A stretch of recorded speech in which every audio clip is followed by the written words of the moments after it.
দেৰগাঁও কেন্দ্ৰীয় ৰঙালী বিহু উৎসৱ আজি প্ৰথম দিন।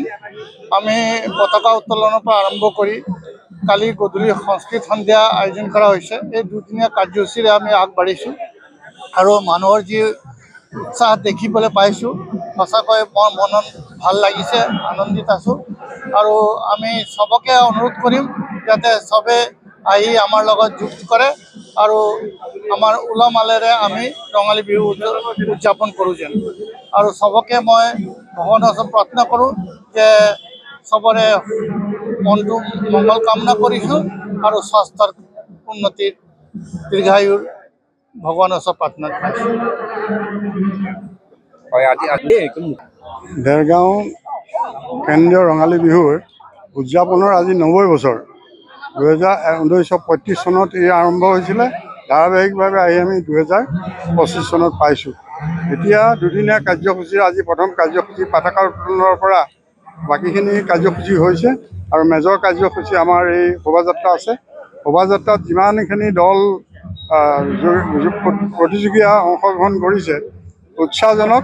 গতিকে ভৱিষ্যত এই অনুষ্ঠানটো জীয়াই ৰাখিবৰ কাৰণে আমি নৱপ্ৰজন্মক আহ্বান জনাইছোঁ যাতে কৃষ্টি সংস্কৃতি থাকিলে এটা জাতি জীয়াই থাকিব। দেৰগাঁৱতো কৃষ্টি সংস্কৃতিৰ যোগেদি অসমীয়া জাতিটোক জীয়াই ৰাখিবৰ কাৰণে নৱপ্ৰজন্মক আমি আহ্বান জনাইছোঁ আৰু সকলোৰে অংশগ্ৰহণ কৰি আমি দুদিনীয়া কাৰ্যসূচী সফল কৰিবৰ কাৰণে আহ্বান জনাইছোঁ। এই মোৰ বক্তব্য। বঁটাকেইটা ইতিমধ্যে কমিটিয়ে সিদ্ধান্ত লৈছে। সেই সিদ্ধান্ত অনুযায়ী বঁটাকেইটা দিয়া হ'ব। গতিকে মই গোটেই ডিটেইল হেৰিটো মই নাই পটককৈ কিবা এটা ভুল হৈ গ'লে অসুবিধা। এবাৰ আমি যতীন শৰ্মা ডাঙৰীয়াক আমি উপেন কাকতি বঁটাটো দিম আৰু আপোনাৰ কেকিবুটি আহমেদৰ বঁটাটো আমি মহেন্দ্ৰ চুতীয়া ডাঙৰীয়াক আমি। কেন্দ্ৰীয় ৰঙালী বিহু উৎসৱে প্ৰতি বছৰে অসমৰ দুগৰাকী স্বনামধন্য শিল্পীক দুটি বঁটা প্ৰদান কৰি আহিছে। তাৰে এটি বঁটা আমাৰ দেৰগাঁৱৰে অমৰ শিল্পী, বোলছবি প্ৰযোজক, সংগীতজ্ঞ এগৰাকী সু-সাহিত্যিক ডাক্তৰ উপেন কাকতি।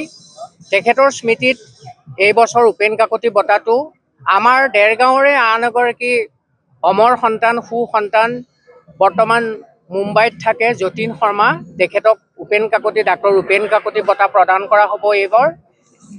দ্বিতীয়তে আমি দেৰগাঁও কেন্দ্ৰীয় ৰঙালী বিহু উৎসৱে অসমৰ এগৰাকী বিশিষ্ট লোকশিল্পীক আমি এটি বঁটা প্ৰদান কৰোঁ।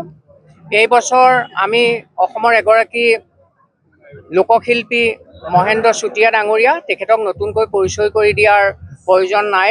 লোককলা সংস্কৃতিত তেখেত অবিৰতভাৱে জড়িত হৈ আছে। এই দুয়োগৰাকী শিল্পীকে এই বছৰ দেৰগাঁও কেন্দ্ৰীয় ৰঙালী বিহু উৎসৱ উদযাপন সমিতিয়ে এই দুটি বঁটা প্ৰদান কৰিব। আহমেদ বঁটা লোকশিল্পী মহেন্দ্ৰ চুতীয়া দেৱক প্ৰদান কৰা হ'ব আৰু লোককলা সংস্কৃতিৰ লগতে আৰু সংগীত বোলছবি জগতলৈ অৱদান যোগোৱা যিগৰাকী ব্যক্তিক আমি এই বঁটা প্ৰদান কৰোঁ, এই বছৰ সেই বঁটা আমাৰ যতীন শৰ্মাক প্ৰদান কৰা হ'ব।